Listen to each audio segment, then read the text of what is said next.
Hi, I'm Ramey Sharoni, and I'm the author of the book Dinner for God. After I wrote the book, I was really surprised by the people who were responding to me, asking, how do I do a dinner for God? How do I go about picking the right date and who the right people? Well, I thought this was kind of interesting because mostly when you host a dinner, you just host a dinner. What's the big deal?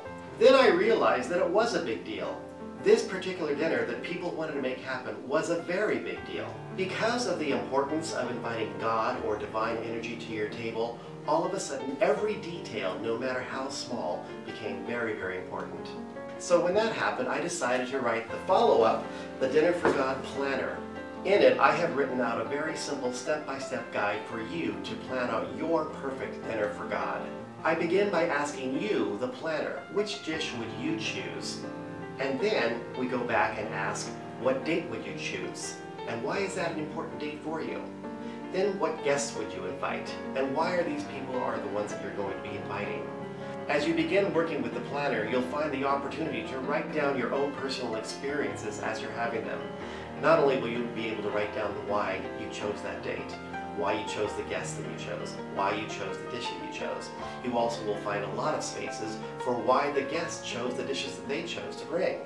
You'll find ideas for wording your invitations and even a place to paste your final invitation on.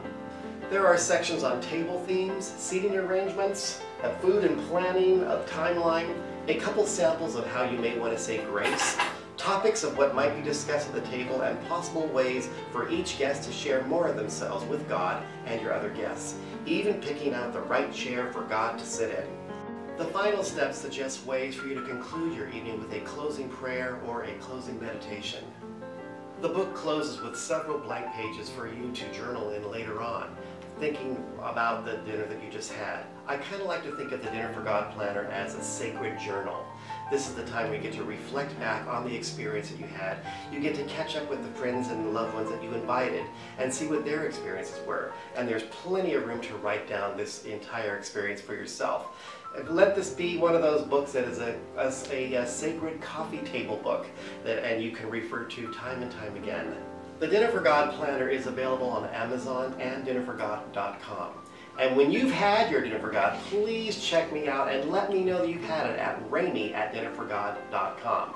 There's also all kinds of wonderful other material on the website of dinnerforgod.com, extra recipes and recipe suggestions, and you'll also find a couple grace suggestions online. Here's to you and your Dinner for God. Be good to yourself, be God to yourself.